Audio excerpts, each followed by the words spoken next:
we, oh my, what happened? Why did Paupa shared a link on Zoom that expires? So we lose people eventually, and I hope this is not uncomfortable to people. Anyway, so we talked about the 7 competencies. We now go to the next slide, which deals, oh my. Okay, so this is now about still continuing with the framework. Now, as you will notice in the bulletin, one of your requirements is also service learning. And I just want to highlight this because service learning is actually the service competency of the program portfolio, okay? So as you fulfill your service learning requirement, you are already fulfilling the service component of your program competencies. Is that clear?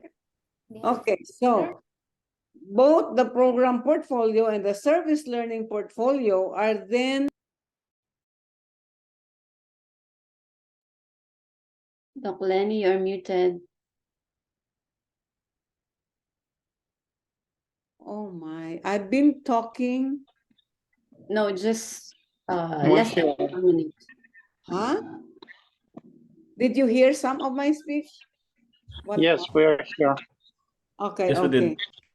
What happened? Why was I muted? Somebody muted me? Okay. Sorry, Doc Len, I had to unmute some participants. And then you So, muted me as Yeah, well. it was just a few seconds. Sorry. It's okay. My It's okay. Wenpo probably wants me to stop now. Okay. Oh, I'm no. just talking Wenpo. So,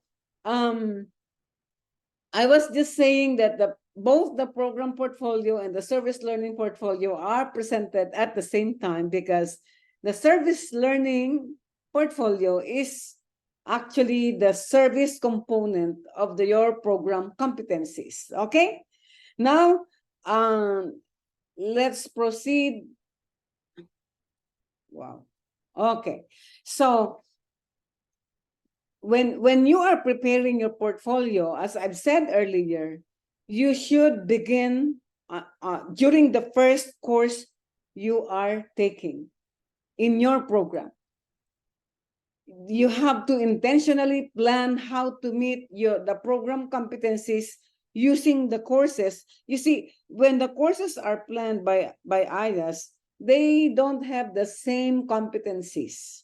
Some are more on shall we say, leadership. Some are more on, shall we say, communication or spirituality. So they may not have the same level of weight in terms of competencies, but more or less, a good mix can be found in its course. So you have to now look at all the components while you are studying. When you experience a spark in your mind about, wow, this is a very inspiring learning activity for me, this helps me become really a critical thinker. I think I can include this in the thinking competency. Okay, so you can now easily align what you are experiencing in each of your classes to each of the competencies. So if you have a master file, maybe a Word file first, you can have under the name of the course, you can have all the 7 learning competencies there, and then you can list down what you are reflecting and what are the artifacts. What do you mean artifacts? We will be discussing that. So in your planning for your portfolio, you really have to plan with your academic advisor, seek guidance on what activities to do to apply what you are learning in class. Many times it's the course level advisors who are helping you more on applying course specific learning outcomes to whatever activities you may have. They can help. That's why we are also telling our professors to begin including activities in their classes that students may be able to include in the portfolio preparation. Okay? And so we are encouraging students to engage in many activities, not just generated by the department or IAS, but even if individually you are inspired to think of an activity, you can do so, apply what you have learned, and see what you can do for the community. Even within IAS, that's probable for you to include in your portfolio. So parts of the e-portfolio, what are they? As I've said, it's organized according to the 7 program competencies. The 7, you have to line them up, but then you have to have this 4 parts: introduction, the matrix, the artifacts, and the reflections. We will look into this one by one, okay? So the first introduction contains the following: definitions of the competency. Why is it important for the student to develop such competency? What are the different ways a student can develop the specific competency in his or her program? Look at that. Okay? It takes some reflection, some research. You can do that. And then the introduction should be 1 to 2 pages in length and supported with literature, both theoretical and empirical. And they must be credible and recent sources. Okay? So that's the introduction. Now let's go to the matrix. What does the matrix look like? It should have columns that contain the following: the program competencies, the action taken or activities to implement such competencies or to show evidence that the competency is being accomplished, date of the activity, venue, the beneficiaries, and the artifacts. Okay? Let's say, for example, the artifact may be a manual that you prepared in class, or probably a PowerPoint the teacher asked you to present in class. You want to use it also to train other teachers in other schools. You can show that artifact in this portfolio. So the matrix may look like this: program competencies. So they are just there. You may say on the first square there, program competencies. Let's say this is service. What activities did you do? I did some tutorial of students who have difficulty learning English. When did you do it? Where did you do it? You may say, let's say students of maybe AA, and then what artifacts did you use? You can share, you can show in your portfolio what learning materials you develop for such purpose. Let's say you taught in the English Center. You may share the artifacts, the learning materials that you used for the English Center students of IAS when you did it. This is, of course, venue is English Center. The activities you probably developed for the class and what competency you gained from that one. Okay? So the artifacts now could be certificates that you learned, you gained after presenting. Some people may give you certificates, some pictures of your activity, documents like research paper, lesson plan, and videos and others. You need to upload them all in the e-portfolio platform in folders so that you know where they should go, classified already.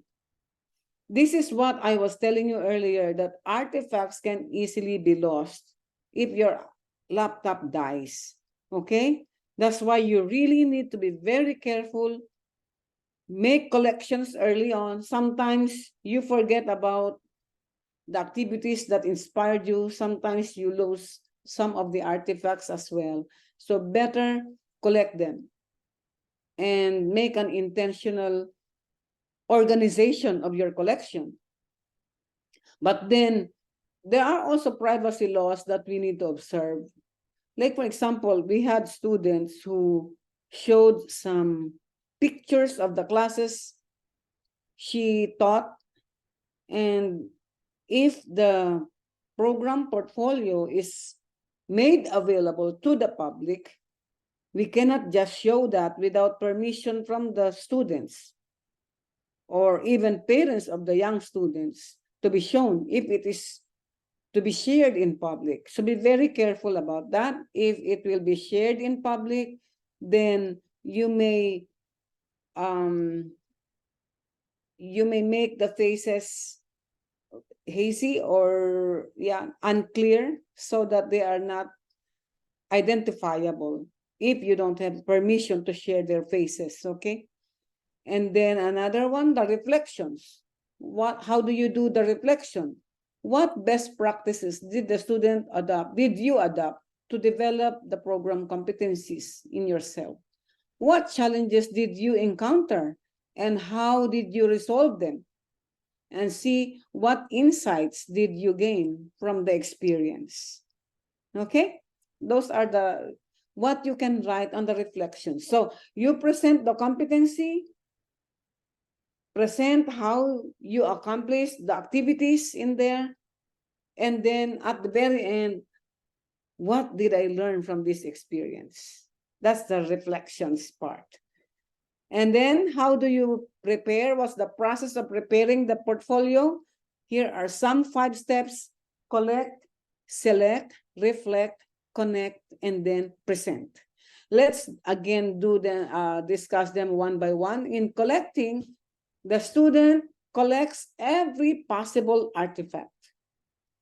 You take pictures of activities. This is also another one. Students may forget to take pictures, and so they don't have artifacts, evidences, and files and organizes outputs in classes and activities you are engaged in. Okay?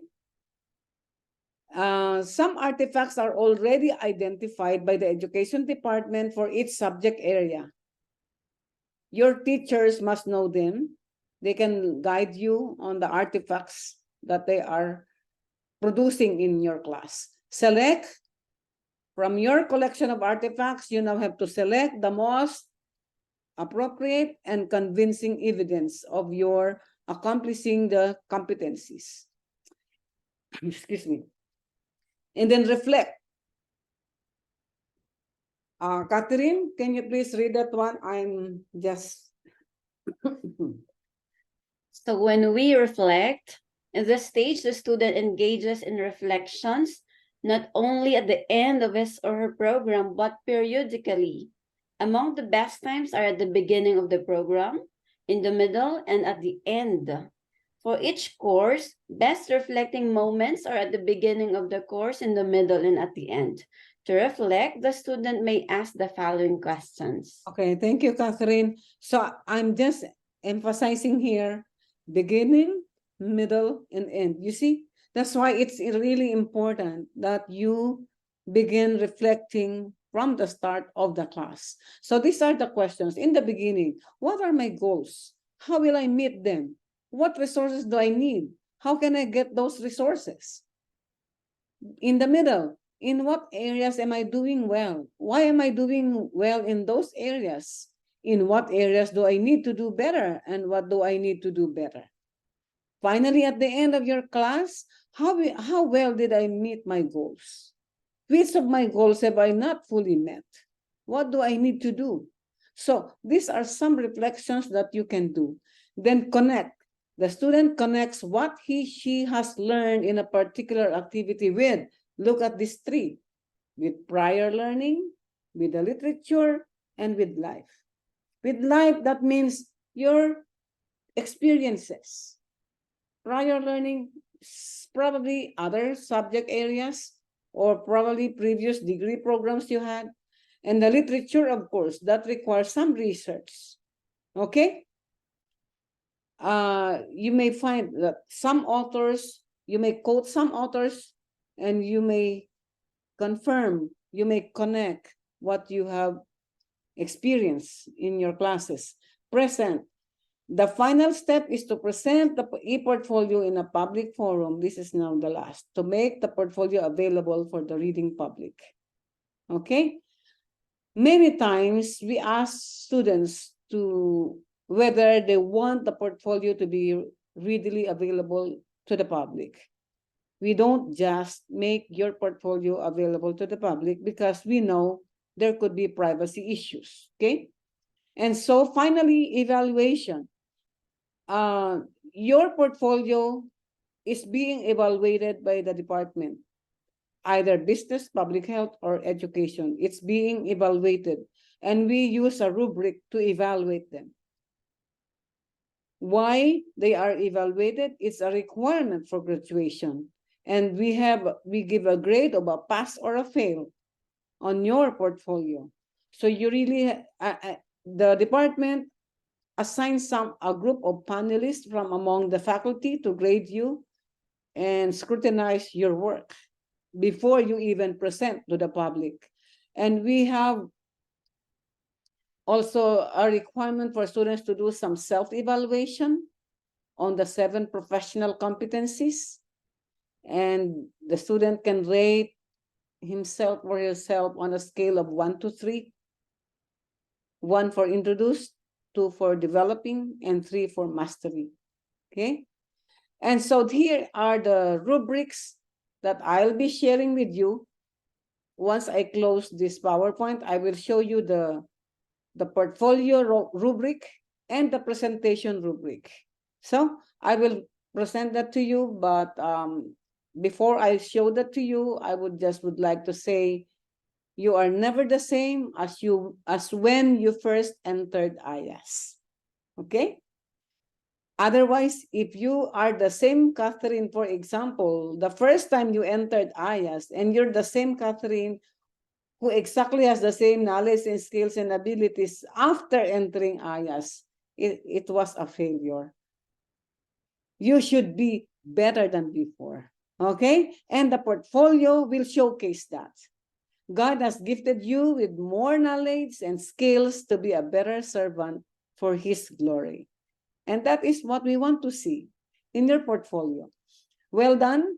This should be what we should aim to hear from God when we meet Him face to face. Well done, good and faithful servant. You have been faithful over a few things. I will make you ruler over many things. Enter into the joy of your Lord. Matthew 25:23. This is actually the end of my presentation, but I would like to just show you the rubric that we use for portfolios, okay?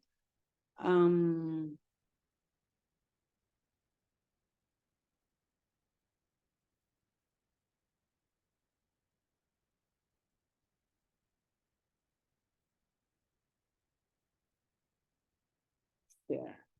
Oops.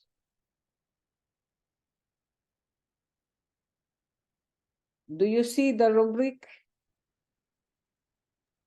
Yes, Doc. Okay. But not entire, only part. Yes, I will, because it's big. Okay.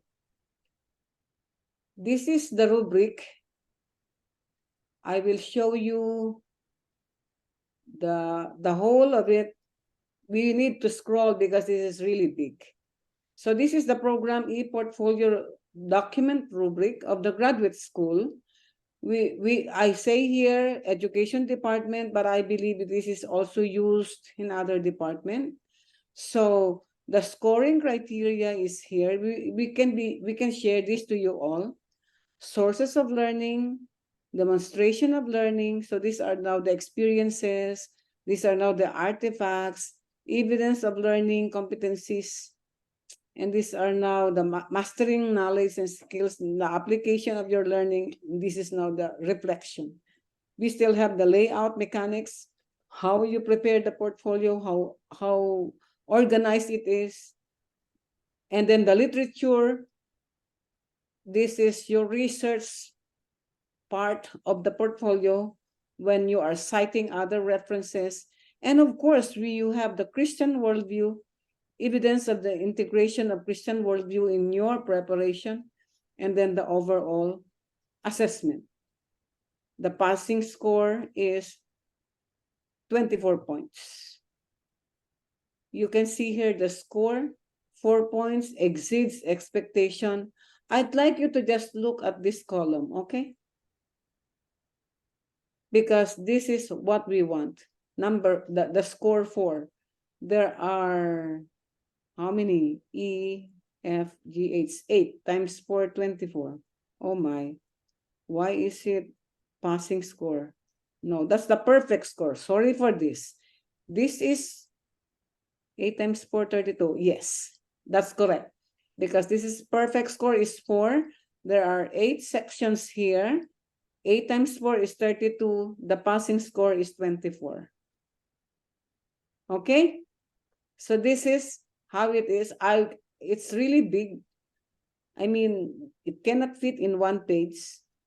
So I will just be sharing this to all of you if you want. Well, I think it's in the website. It should be shared with you. The other one, this is now the document, just the document. And then the presentation portfolio is this one.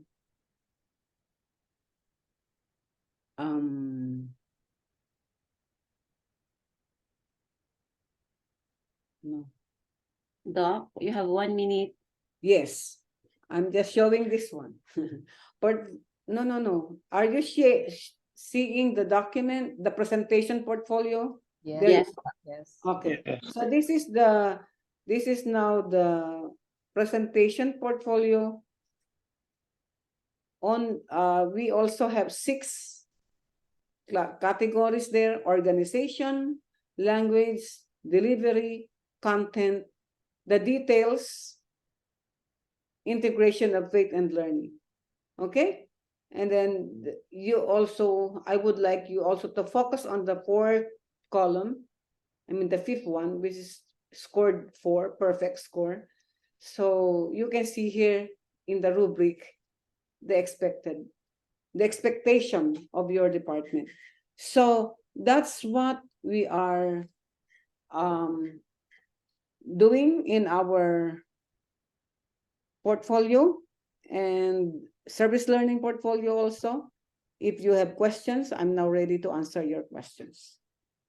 Yeah, for questions, you can simply type in the chat box. Then after the second speaker, we'll have the Q&A portion, okay? Thank you, Doc Lenny, for Yes. the insightful and comprehensive presentation of e-portfolio. We now understand why we need to present e-portfolios. It's not a waste of time, and it's not just a requirement for graduation, but this is a way of celebrating and sharing our successes with others and inspiring them to persevere and probably to achieve more than what we have achieved. Thank you. Now we proceed to the next speaker. Our second speaker is Pastor Mandla, a PhD student from the Education Department. He will share with us his insights and experiences in writing, making, and presenting an e-portfolio. The time is yours, Pastor.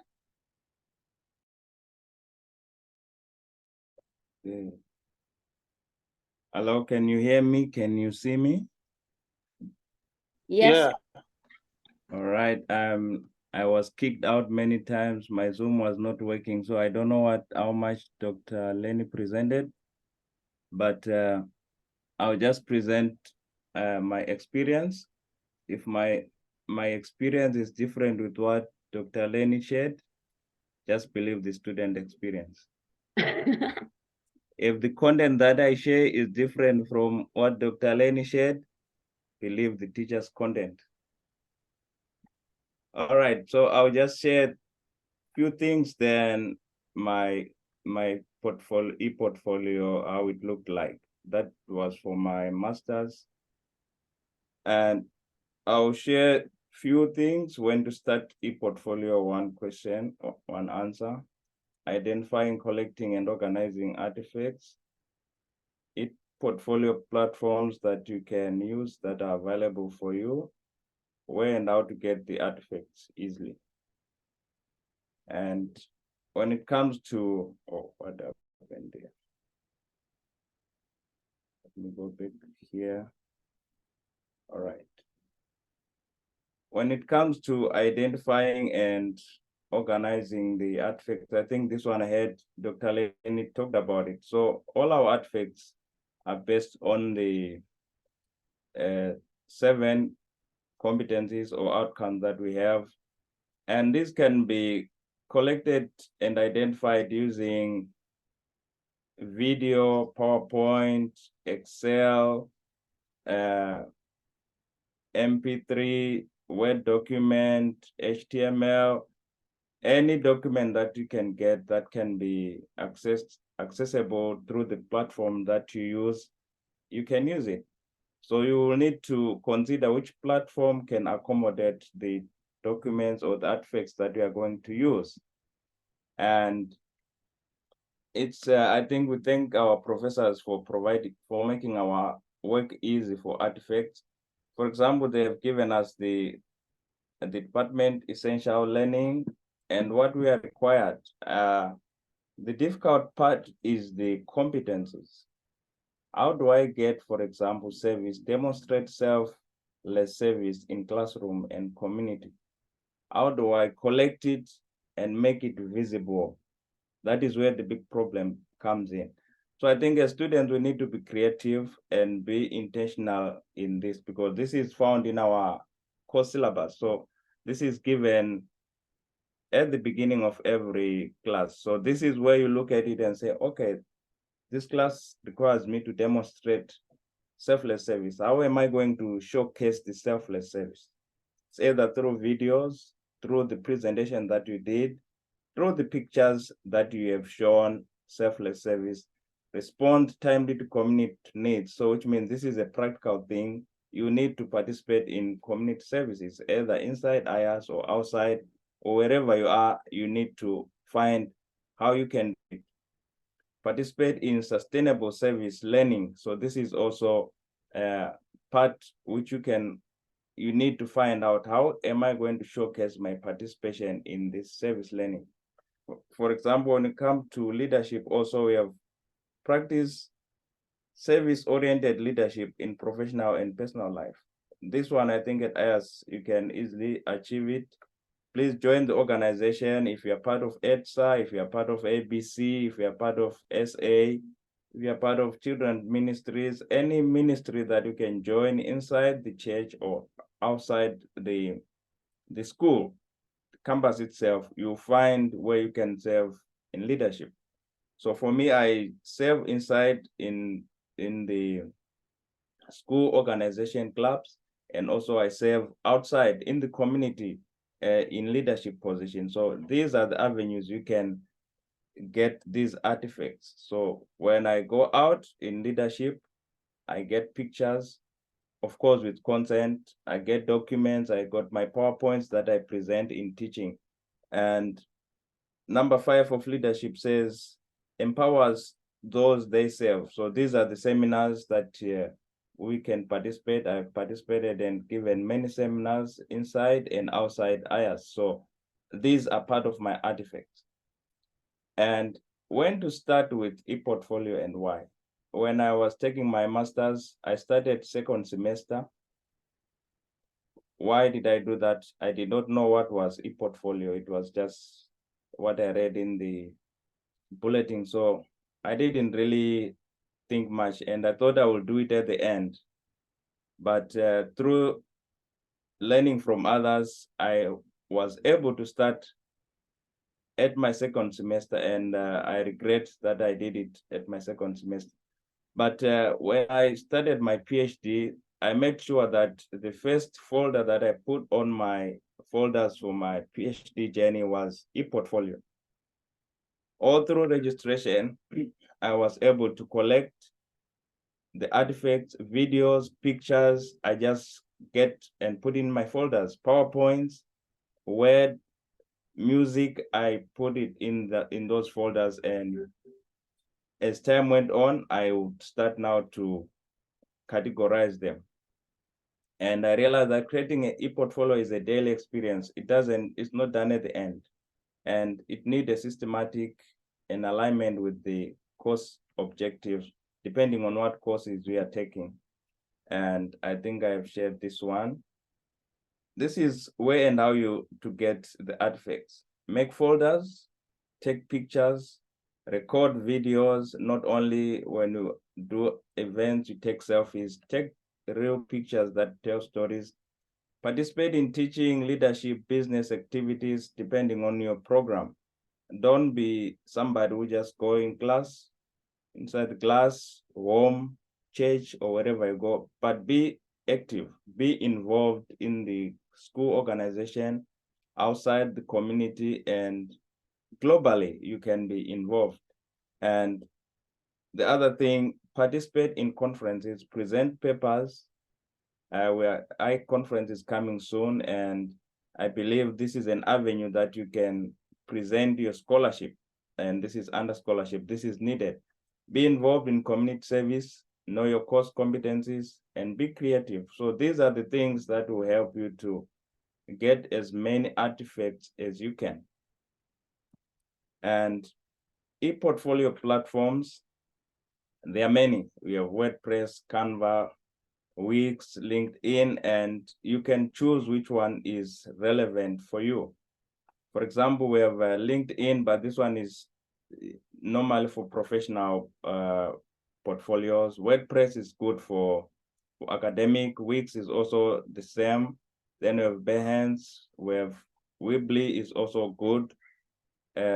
Portfolio, these are also many things that you can use to create your e-portfolio, but you need to be careful about the conditions that they give about your data. How are they going to store it? How are they going to share it?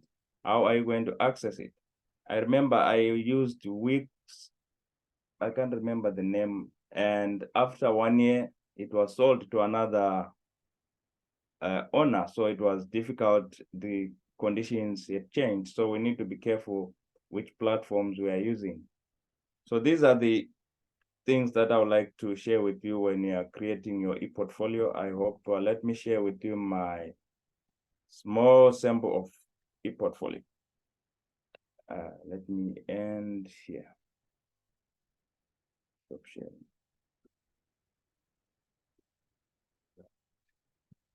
I hope with the few minutes that I have, I can share with you the sample of my e-portfolio here. Where is it?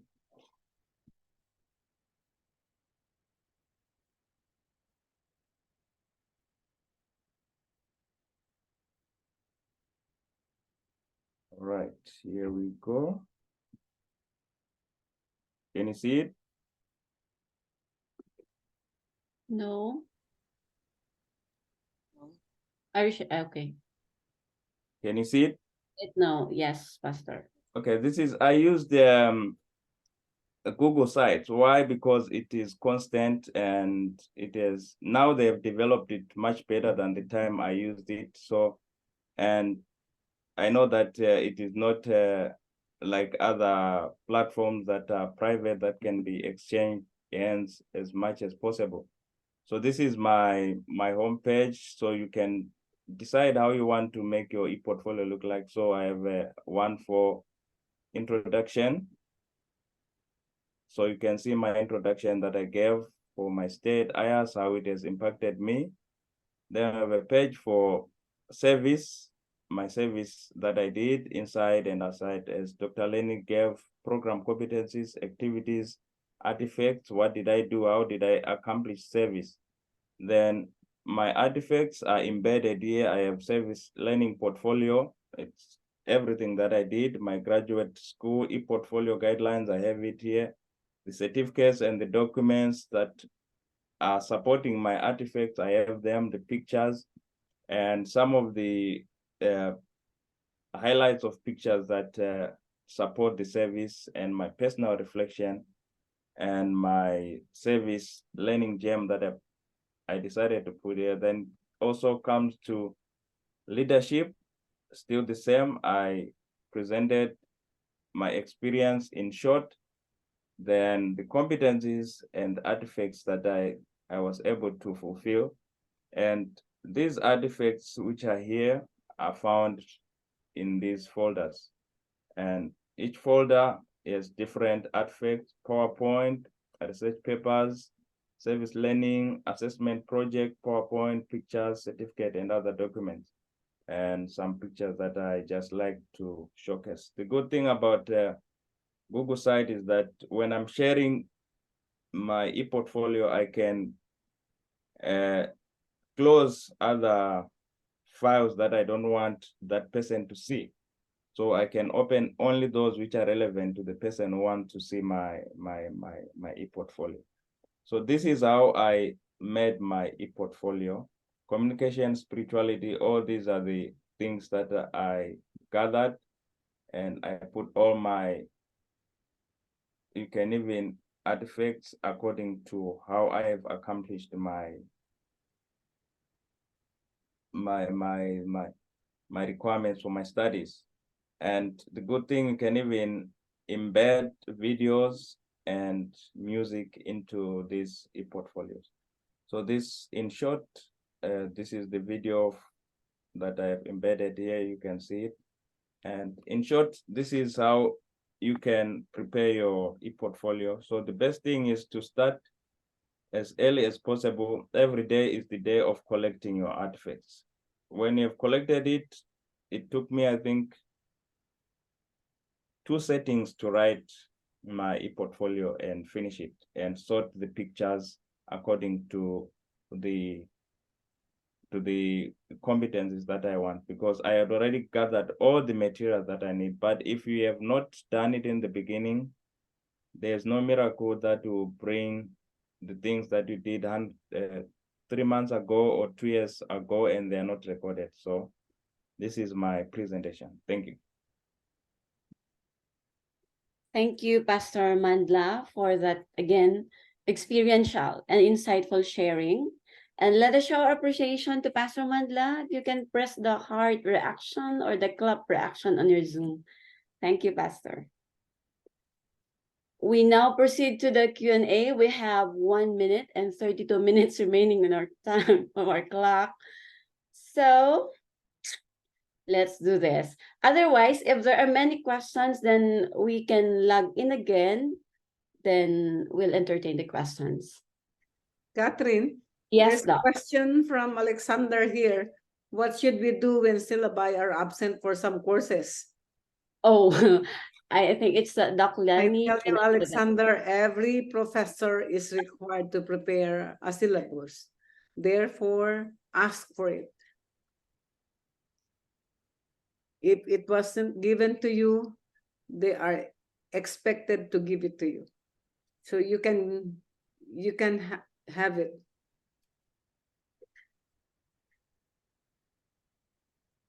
Okay, there's another question here, Doc. We know the rule for presentation 10, 20, 30. Does it exist? Something the same for e-portfolio? Is this the same? Is this rule applies on e-portfolio presentation? Is that the question? Does everyone knows what 10, 20, and 30 is? Alexander. Alexander, maybe you can say what that 10, 20, 30. 10 slides, Please log in 20 again. minutes, and 30 fonts.